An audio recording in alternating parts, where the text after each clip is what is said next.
Gimana Ustaz dengan waladun solihun? Waladun solihun di sini tempatnya. Ini anak soleh ini nih. Ini harus di sini itu anak soleh, anak yang muslim, yang mendoakan kedua orang tuanya,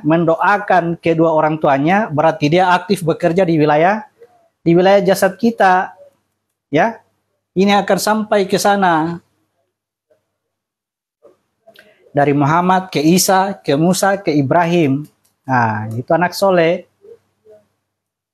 Kan Ibrahim doakan, berikanlah aku keturunan yang soleh. Di sini maksudnya di wilayah yang soleh, yang selalu melakukan kebaikan. Jadi dia akan bergerak lurus.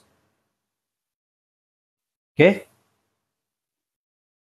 Belum waktunya keluar hari ini, mah. Ya. Baca kitabmu, dirikan sholat, tunaikan zakat. Biar dia keluar sendiri ya.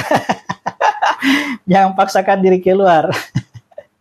Iya, di dalam diri, semua dalam diri. Perkataannya Al-Quran, perkataannya Nabi, coba periksa dalam diri kita. Di dalam diri kita tidak kemana-mana itu kata-kata itu. Coba salah satu hadis Nabi ini periksa kembali. Kullu mauludin yuladu alal fitrah. Setiap anak itu terlahir dalam keadaan fitrah atau suci. Kedua orang tuanya yang menjadikan Yahudi, Nasrani atau Majusi. Coba periksa ini kata kedua orang tua. Siapa yang dimaksud ini kedua orang tua? Kalau ibu dan bapak yang melahirkan kita, kata kedua orang tua ini, di mana dia menjadi penyebab kita menjadi Yahudi, Nasrani atau Majusi, berarti kalau pada saat kita lahir mereka sudah meninggal, ibu dan bapak kita meninggal, maka tidak akan ada lagi orang yang akan menjadikan kita Yahudi, Nasrani atau Majusi. Pasti fitrah terus. Nah, kenyataannya bagaimana? Nah, karena melihat kenyataannya, sepertinya ini Nabi ini salah ngomong ini. Salah ucap ini kayaknya Nabi ini. Ya, ditambah lagi itu hadis, ditambah dengan hawa nafsu. Ya, hawa nafsu masuk di situ.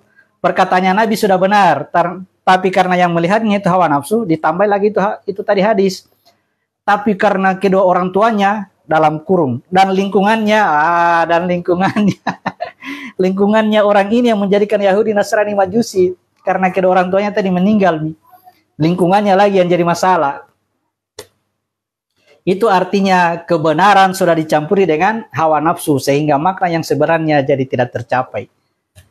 Ya, tidak tercapai lagi, gara-gara ada kata dan lingkungannya. Padahal Nabi sudah, perkataan yang Nabi itu bukan main-main, itu perkataannya.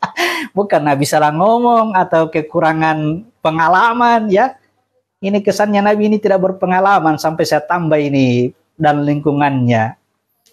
Jadi kata kedua orang tua itu mengarah pada diri kita, satu diri ini. Ya.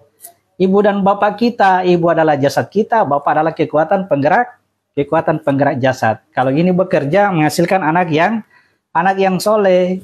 Anak yang soleh ini tadi di sini. Ini akan mendoakan kedua orang tuanya, karena ini akan bertanya nanti di akhirat ini anak ini. Ketika kedua orang tuanya masuk surga, ini anak ini bertanya, tunggu dulu, jangan dulu itu kasih maksud orang tuaku. Kenapa kira? Dia bilang dulu, waktu saya di dunia, dia tidak membimbingku. Nah, itu maksudnya bahwa kekuatan yang ada pada jasad kita, pada jasad dan jiwa kita, itu kita gunakan untuk selamatkan ini si anak kita di sini. Kembalikan dia, pertemukan dia kepada bapak aslinya, karena kita sebagai bapak angkat, ya. Kita sebagai bapak angkat, anak ini pemberian Tuhan. Nah, itulah kawan-kawan, ya. Kita tidak bisa mengelak dari apa yang terjadi di sekeliling kita. Ajaran-ajaran yang sudah berkembang mengarahkan kita untuk memahami Al-Quran ini terbagi-bagi, terpisah-pisah. Ada yang untuk saya, ada yang untuk orang lain. Yang untuk saya, yang baik-baik saja. Kalau Tuhan katakan orang yang beriman, orang yang bertakwa, orang yang soleh, saya gitu, saya. Tapi kalau Tuhan katakan orang kafir, orang musyrik, orang munafik, orang Yahudi, orang Nasrani, di luar sana itu bukan saya. Enak saja loh. Nabi bilang Tuhan, enak saja loh. Ya, jadi konsep belajarnya kata orang tua kita, ya.